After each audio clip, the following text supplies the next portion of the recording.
الماعون پڑھ کر سناؤں گی انشاءاللہ. الرحمن الرحیم. أرأيت الذي يكذب بالدين فذلك الذي يدع اليتيم فلا يحض على طعام المسكين فويل للمصلين الذين هم عن صلاتهم ساهون الذين هم يراءون ويمنعون الماعون. السلام عليكم. الحمد لله وحده والصلاة والسلام على من لا نبي بعده وعلى آله وأصحابه أجمعين. أما بعد فإن خير الحديث كتاب الله وخير الهدي هدي محمد صلى الله عليه وسلم وشر الأمور محدثاتها وكل محدثة بدعة وكل بدعة ضلالة وكل ضلالة في النار. فأعوذ بالله من الشيطان الرجيم. بسم الله الرحمن الرحيم. يا أيها الذين آمنوا اتقوا الله حق تقاته ولا تموتن إلا وأنتم مسلمون. رب اشرح لي صدري ويسر لي أمري واحلل عقدة من لساني يفقهوا قولي. میں آپ تمام کا آج کے اس درس میں اسلامی طریقے سے استقبال کرتی ہوں. السلام علیکم ورحمۃ اللہ وبرکاتہ. جس کے معنی ہیں آپ تمام پر اللہ سبحانہ و تعالیٰ کی سلامتی، رحمتیں اور برکتیں ہوں. میری بہنوں، جیسا کہ ہم سب جانتے ہیں الحمدللہ اللہ کے فضل و کرم سے ہمارے یہ 20 روزہ جو تفسیر کی جو کلاسز چل رہی ہیں ماشاءاللہ، اس کے کون سے دن ہم داخل ہو چکے؟ 12ویں دن، 12th ڈے الحمدللہ ہم لوگ داخل ہو چکے. اللہ کے احسان سے پچھلے 11 دنوں سے ہم لوگ قرآن سے جڑے ہوئے الحمدللہ، قرآن کو سمجھنے کی کوشش کر رہے ہیں، اس پر غور و فکر کر رہے ہیں الحمدللہ، اس پر تدبر کر رہے ہیں. جیسے کہ میں نے آپ سب کو بتایا تھا کہ الحمدللہ اللہ ہی کے فضل و کرم سے ہم نے قرآن کی آخری 10 سوروں کی تفسیر شروع کی تھی. یہ 10 سورے کتنے اہم ہیں میں نے آپ کو بتایا تھا. ان 10 سوروں میں جو مضامین عام طور پر ہم کو ملتے ہیں وہ بھی میں نے آپ سب کو لکھائے تھے کہ اللہ تعالیٰ ان 10 سوروں میں مکے کا جو پس منظر ہے، تاریخ ہے، وہ اللہ تعالیٰ بیان کرتا ہے. میرے اور آپ کے لیے حقوق اللہ اور حقوق العباد مجھے اور آپ کو بتلاتا ہے. نبی صلی اللہ علیہ وسلم کی شان مجھے اور آپ کو بتلاتا ہے. اور اسی طرح مجھے اور آپ کو قیامت تک آنے والے جتنے شر ہیں ان تمام کے تمام شر سے مجھے آپ کو کیسے بچنا ہے، کس طرح اپنے آپ کو بچانا ہے، یہ تمام کی تمام چیزیں ہم کو آخری 10 سوروں میں مل جاتی ہیں. میری بہنوں، ہم نے کل الحمدللہ 2 سورے مکمل کر چکے ہیں. ہم 2 سورے مکمل کر دیے نا کل. مجھے بتائیں کون کون سے سورے ہم نے مکمل کیا کل؟ سورۃ الفیل اور سورۃ القریش. آج انشاءاللہ اللہ کی توفیق سے ہم سورۃ الماعون سورہ نمبر 107 کی انشاءاللہ شروعات کریں گے. لیکن اس سے پہلے تمہیدی طور پر 2-3 باتیں بہت زیادہ اہم ہیں جو ہم سب کے لیے جاننا بہت زیادہ ضروری ہے. میری بہنوں، قرآن ہدایت کی کتاب ہے، برابر؟ ہم سب جانتے ہیں نا؟ جانتے یا نہیں جانتے؟ ہاں. یہ جو قرآن ہے یہ قرآن ہدایت کی کتاب ہے. میرے لفظوں کو بار بار میں جو دہرا رہی ہوں اس کا مطلب اس کے اوپر وزن دے رہی ہوں. یعنی آپ کو یہ باتیں سمجھنا بہت زیادہ ضروری ہے. اگر یہ باتیں ہم نہیں سمجھے تو پھر ہمارے یہاں پر آنا، بیٹھنا، سننا پھر کوئی ہم کو فائدہ نہیں دے گا. میری بہنوں یاد رکھنا، یہ کتاب وہ کتاب ہے جس کو میرے اور آپ کی ہدایت کے لیے بھیجا گیا، تلاوت کے لیے نہیں. اور آج ہمارا کیا معمول بنتا جا رہا ہے؟ ہم کیا کر رہے ہیں؟ صرف تلاوت کر رہے ہیں. تلاوت کرنے کی وجہ سے ہو کیا رہا ہے؟ جیسے کہ میں نے پہلے بھی بتایا تھا کہ ہم اس قرآن سے قریب ہونے کے باوجود بھی اس سے بہت دور چلے جا رہے ہیں. اس میں ہو کیا رہا ہے ہمارا نقصان؟ یاد رکھنا، جو انسان بھی اس کتاب کی تعلیمات سے دور ہو جاتے ہیں ان کے اندر انسان کی انسانیت ختم ہو جاتی ہے. جو کوئی بھی اس کتاب سے دور ہو جاتے ہیں وہ انسان نہیں بلکہ جانور یا درندہ بنتے چلے جاتے ہیں. جو اس کتاب کی تعلیمات اور اس کے عمل سے دور چلے جاتے ہیں اب اس کے دل پر کوئی اثر نہیں پڑتا کہ اس کے سامنے چاہے کتنی ہی لاشیں پڑی رہیں، چاہے اس کے سامنے کتنے لوگ مرتے پڑے رہیں، چاہے اس کے سامنے کتنے ہی لوگوں کو نقصان ہوتا رہے. یہ بات یاد رکھنا. اس کتاب کی سب سے بڑی خاصیت یہ ہے کہ جو بھی اس کتاب سے جڑ جاتے ہیں یہ کتاب انسان کو انسان بناتی ہے. سب سے بڑی چیز، سب سے اہم چیز جو قرآن سے جڑنے سے مجھے اور آپ کو ملتی ہے وہ کیا ہے؟ بولے ذرا مجھے، کس کو کیا بناتی ہے؟ انسان کو انسان بناتی ہے.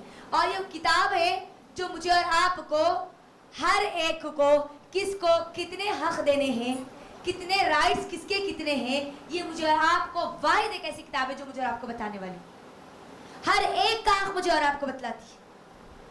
اور اگر ہم نے اس کو نہیں سمجھا تو نہ ہم اپنا خود کا حق ادا کرنے والے بن پاتے ہیں، اور نہ ہی جن کے حقوق مجھے اور آپ کو دیے گئے، جن کی ذمہ داریاں، جن کی ریسپانسبلٹیز مجھے اور آپ کو دیے گئے، ہم ان کے بھی حق ادا نہیں کر پاتے.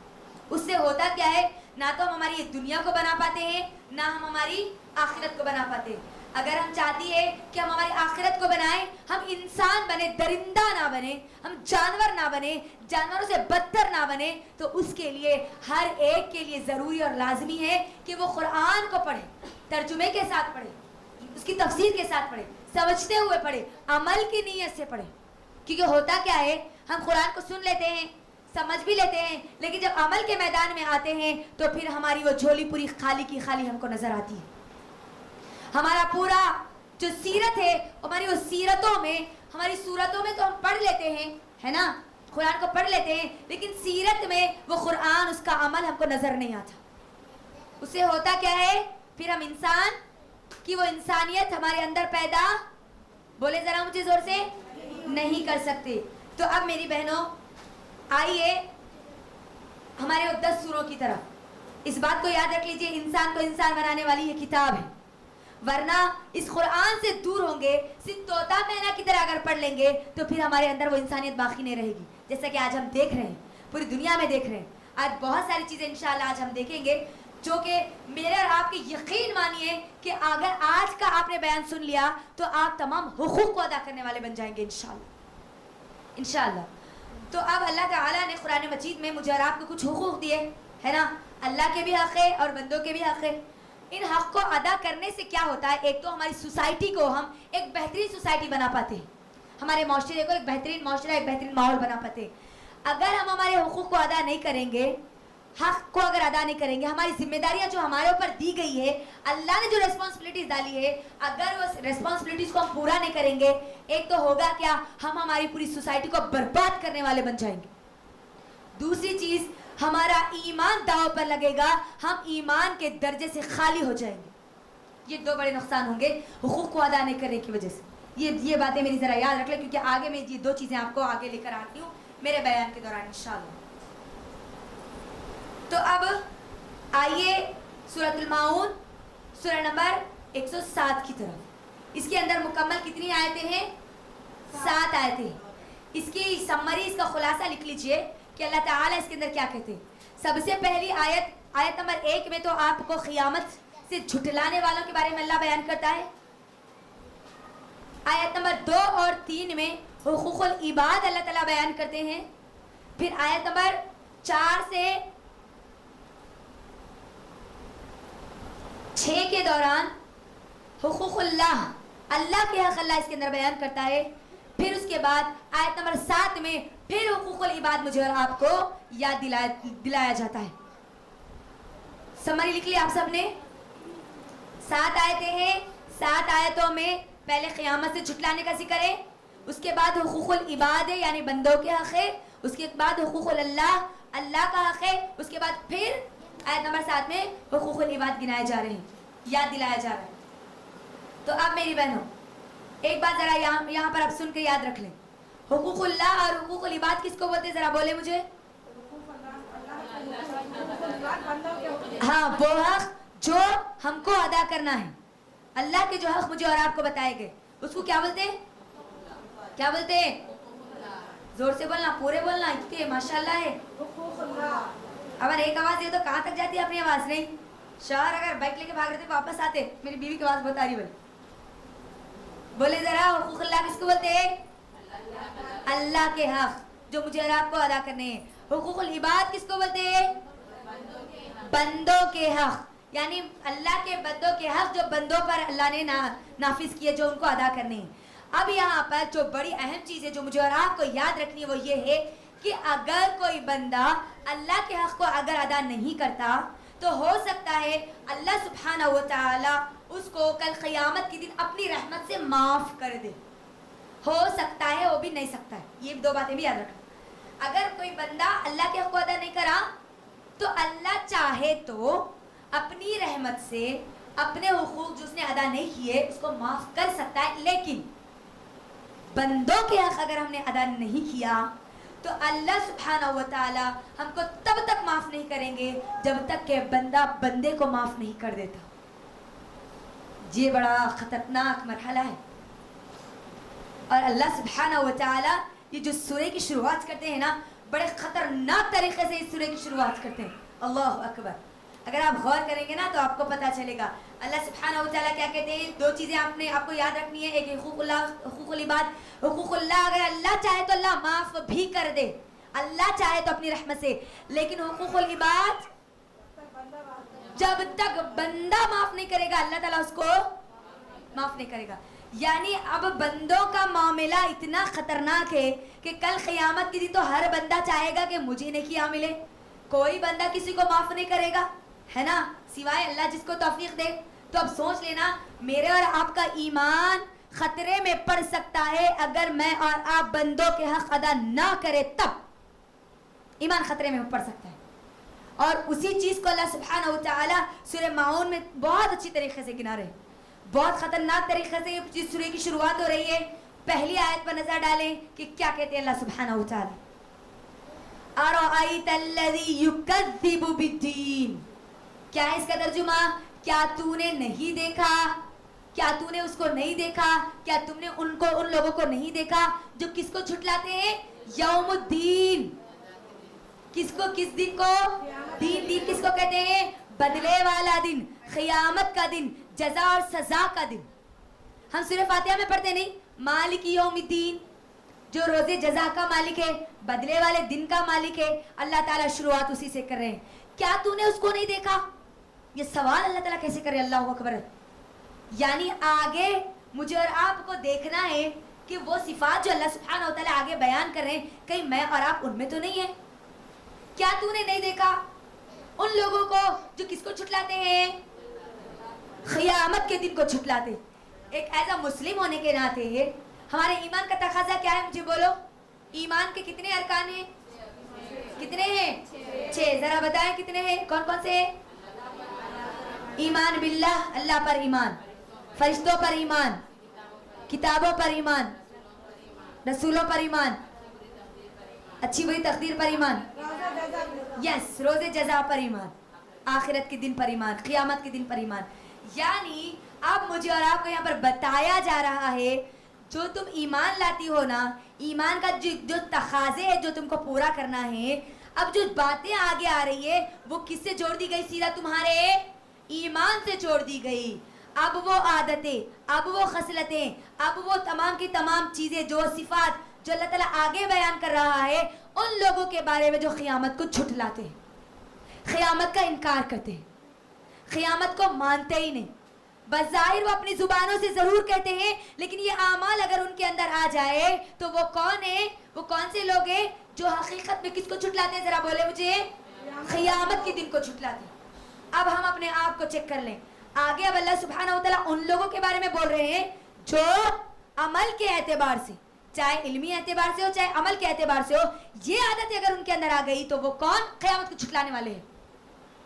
اب ہم اپنے آپ کو چیک کر لیں. دیکھو اللہ سبحانہ و تعالیٰ یہاں پر مجھے اور آپ کو بچا رہے ہیں. اَرَأَيْتَ الَّذِي يُكَذِّبُ بِالدِّينِ. کیا تم نے ان کو نہیں دیکھا جو قیامت کے دن کو جھٹلاتے ہیں؟ پہلی صفت اللہ سبحانہ و تعالیٰ بیان کر رہے ہیں, فَذَلِكَ الَّذِي يَدُعُّ الْيَتِيمَ. قیامت کو جھٹلانے والوں کی سب سے پہلی صفت کیا ہے؟ ذرا بولو مجھے.